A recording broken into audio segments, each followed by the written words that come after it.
Nhlanhla Nene's tenure in the Treasury portfolio started as head of Parliament's Portfolio Committee on Finance in 2002. By 2008, he was Deputy Finance Minister under then-President Nhlanhla Nene. Nene served in that role for nearly 6 years, after President Jacob Zuma reappointed him.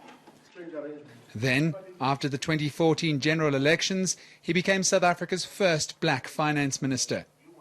Better value for money in public service delivery depends on rigorous financial management, effective systems, and an unrelenting fight against corruption. Nene was lauded for his fiscal prudence and toeing the line with South Africa's finances.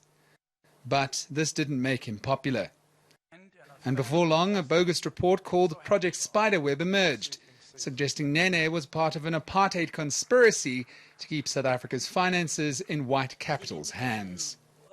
I actually thought it was just a bad joke, but you never know. And that's why it's good to know, to get to the bottom of it, to know where it's coming from. Nene's resistance to the Russian nuclear deal. We act on behalf of Cabinet, and our task is to make sure that whatever it is that Cabinet or government and the country enters into is financially affordable.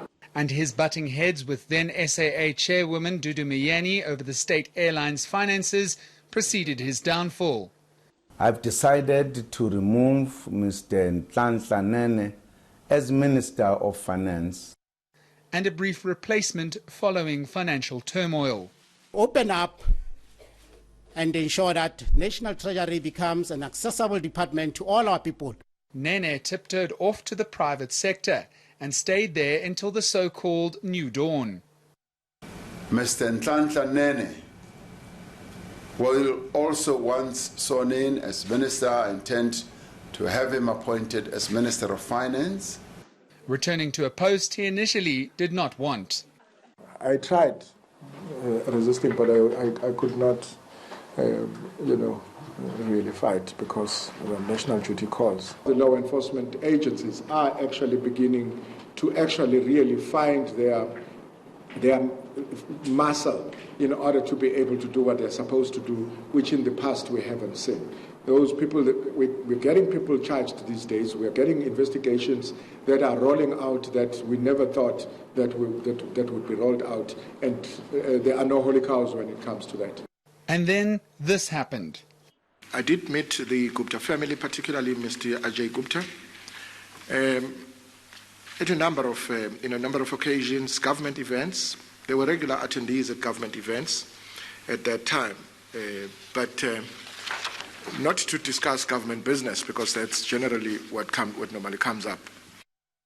This was in contrast to what the minister had told ENCA in 2016. Look, I bumped into them in public gatherings once or twice, but I've never had an engagement, and I've never been asked by them to do anything for them. Q, more turmoil in the upper echelons of government. Before, a blast from the past. I have decided to appoint Mr. Tito Mboweni as the Minister of Finance with immediate effect. Tito Mboweni returns after almost a decade since he left the public sector. He was tight-lipped about his resurrection. Minister, you're attending Cabinet tomorrow. Will you bring in a new team? Bye. As Labour Minister from 1994 to 1998, he was the architect of South Africa's post-apartheid Labour legislation and was hailed as a firm but fair governor of the Reserve Bank during his stint from 1999 to 2009. I've enjoyed excellent working relationships with the Presidency and also the National Treasurer and the Minister of Finance, both the current one and the previous one. And I'm really grateful for this opportunity to have served. What will he bring to the Treasury in the midst of a recession and only months away from the next general election? Thank you. Nicholas Bauer, Johannesburg.